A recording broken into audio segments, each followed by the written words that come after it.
I'm shocked at the amount of people operating in the hobby that really have only been introduced to sports cards or reintroduced by getting into breaks. I want to talk about this because I think this is an important subject that isn't talked about enough. Stick around.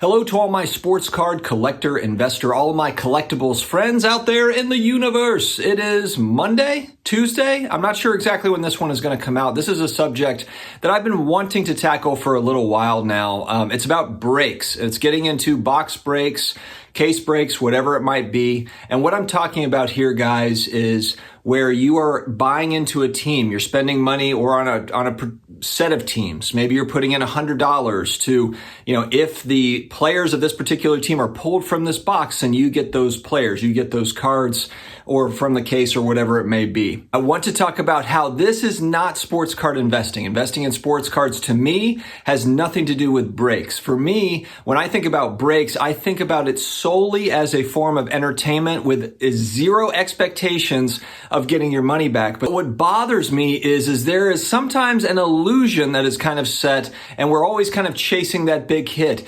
Breaks are sports betting, not sports investing. It's strictly sports betting. It is rolling the dice at the casino to hope for the big RPA hit or whatever it is, whatever that case hit is.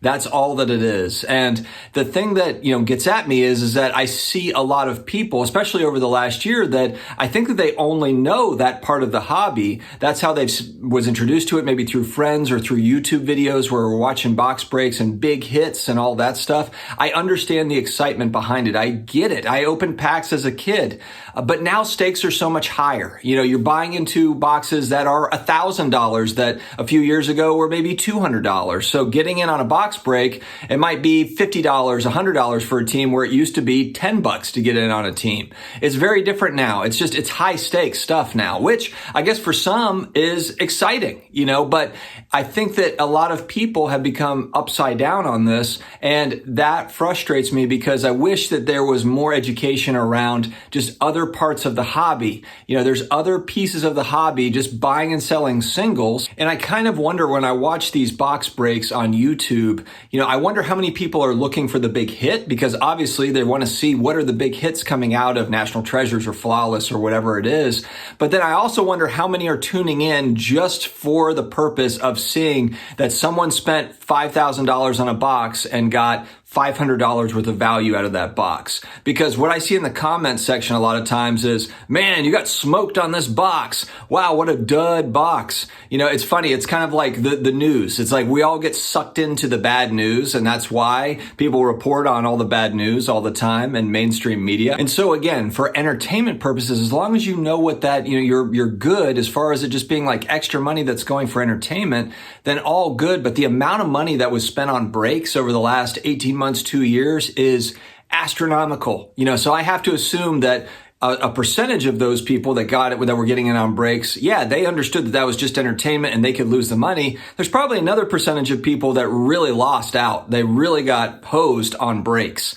And, there are some great breakers out there that do a really good job. They've built their business up. They're very reputable. There's also some breakers that are not that way and have made a killing over the last couple of years doing this stuff. And also, I can't, I'm so over the disingenuous, like big hits, the disingenuous, like, whoa, monster hit for some $10 card. And the average person getting into a break has no idea. They think, oh, okay, great. I got some value back. Then they get their card and they realize that they spent $100 and they got $10 out of it, and they probably are out of the hobby. They're probably done, and why wouldn't they be? Or even worse, they double down, triple down, quadruple down, and just keep on losing, and then they're out of the hobby. Either way, they're out of the hobby. Now, maybe they love it, they get into it, they have a good break, or they learn from, a bad break, and then they decide, okay, I'm going to do some other things. I'm going to look at other types of cards, other types of ways to hobby. Buying and selling sports cards has enough risk as it is, let alone a break, which is just it's an extension of sports betting. It's like daily fantasy. It's in that same world. Guys, what do you think about breaks? Are you into breaks? Are you happy with the results? Are you happy with your experiences? I also know that there is camaraderie that is built through, getting into, these different groups that do these breaks. I've had fun. And look, full disclosure, I don't do breaks. I've done one break with one of my hobby friends, Flip and Steve, maybe a year and a half ago. There was 7 or 8 guys that got into this break and we did it. Steve ran it, and Steve basically just looked to break even on the break. It was just something for us to enjoy together, get to know each other. This was when we first started doing our YouTube stuff, and it was fun. I think it was Mosaic Basketball or Optic Basketball or one of those things. And Steve also even threw in cards on top of it. He ended up mailing out cards to everybody. Steve wasn't looking to make a buck off of it. It was literally just for fun, just a bunch of guys getting around and doing it. And that was a good time. I had a blast doing it. It was fun. And I'm getting to know these other guys, but if it's like that, then that makes sense to me. That is actually a good time. If it's, you're rolling the dice on giant lottery tickets hoping to get this RPA, this LaMelo or Zion RPA. And look, there are these people do get them. Somebody will win eventually. Somebody will win. But man, the stakes are high. So just be careful. I want people, and hopefully new people that are getting into the hobby, there are other ways to hobby. So if that's part of your hobby experience, then fantastic if you enjoy it.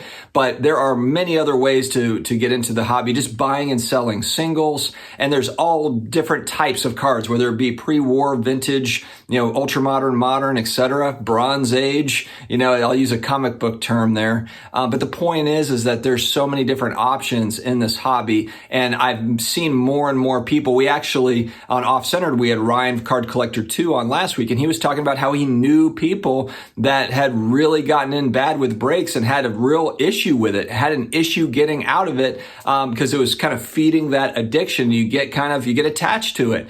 And I remember a year ago when the market was really humming along, and in Facebook groups, I would see it all the time where it was people I want to get it on this break. I want to get on this break. It was a big thing. And look, it probably still is to some degree, but I hope that people understand that there are other options out there. And, just be careful out there, guys. It's not sports card investing. It is sports betting. That's what breaks are. And for hobby, vets, this is going to be maybe obvious information, but I bring this up because I'm surprised, even including some of my own family members, and they know that I'm into cards, and they've been doing breaks on the side, and they're like, hey, how come I'm not doing, this isn't working out or that? I'm like, why are you even doing that in the first place? So you might think that, people don't do this or they don't fall into this trap. They know better. That's not always the case. So I think this is an important subject to talk about. I might talk about it more and more. I have made a video or two on this in the past, maybe 6 months ago or something. I've made almost 700 videos. So at some point, it's important to kind of recycle some of this stuff, for new people that are joining. So hopefully it helps somebody. Anyway, let me know your thoughts in the comments. And again, I know that breakers serve a purpose, and there's some good camaraderie and some good fun from it, as long as you understand that it is just for fun and it's not necessarily, getting your money back. Let me know your thoughts in the comments, guys. I hope you have an amazing rest of your day. Stay healthy, stay awesome, and I will talk to you again later.